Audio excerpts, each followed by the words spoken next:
Hai semuanya, selamat datang kembali, calon pengusaha sukses.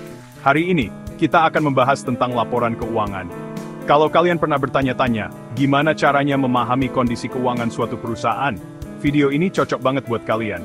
Yuk, langsung kita mulai. Laporan keuangan itu penting banget buat keputusan bisnis dan investasi.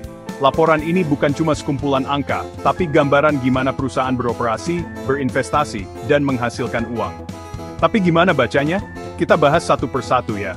Pertama, komponen utama laporan keuangan. Laporan laba rugi. Laporan ini nunjukin pendapatan, pengeluaran, dan laba bersih perusahaan selama periode tertentu. Ini penting buat ngecek keuntungan perusahaan. Neraca. Anggap aja ini kayak foto kondisi keuangan perusahaan di satu waktu tertentu. Isinya aset, kewajiban, dan ekuitas. Laporan arus kas.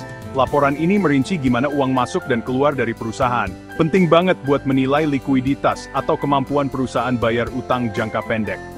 Jangan lupa catatan atas laporan keuangan. Ini kayak penjelasan tambahan tentang metode akuntansi, kebijakan, dan info penting lainnya.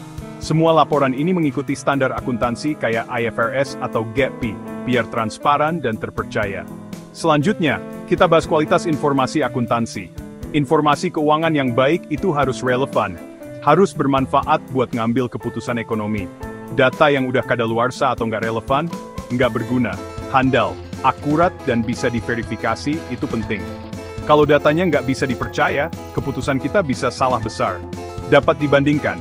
Kita harus bandingin apel sama apel ya. Metode akuntansi yang konsisten antar perusahaan dan periode waktu itu penting banget. Nah, seringkali ada pertukaran antara relevansi dan keandalan.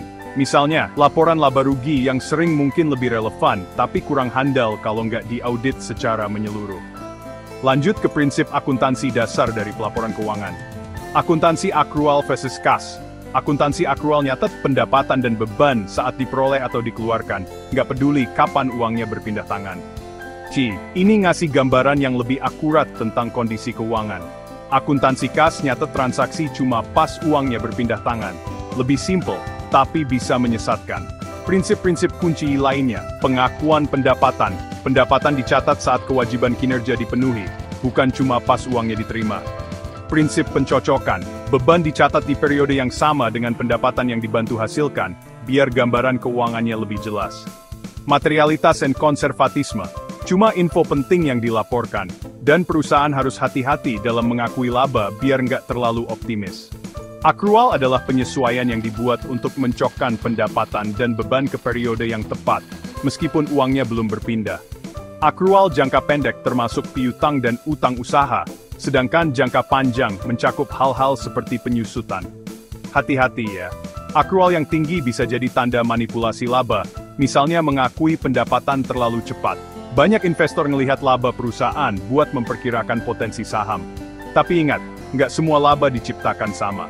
Fokus pada kualitas laba-laba yang didukung arus kas yang solid lebih terpercaya. Perusahaan melewati siklus hidup, perintisan, arus kas negatif karena investasi besar, pertumbuhan, pendapatan naik dengan kebutuhan investasi yang berlanjut. Kematangan, arus kas stabil, seringkali menghasilkan dividen. Penurunan, arus kas turun, perlu restrukturisasi atau perubahan strategi. Tata kelola perusahaan yang baik penting banget buat pelaporan keuangan yang akurat. Ini termasuk pengawasan oleh Dewan dan Komite Audit, peraturan dari badan seperti OJK, dan pemisahan peran CEO dan Ketua Dewan untuk transparansi yang lebih baik. Memahami laporan keuangan itu penting buat investor. Memahami akrual, siklus hidup, dan tata kelola perusahaan membantu kita bikin keputusan yang lebih cerdas. Gimana pendapat kalian? Tulis di kolom komentar di bawah, dan jangan lupa like dan subscribe untuk info bisnis lainnya. Sampai jumpa lagi.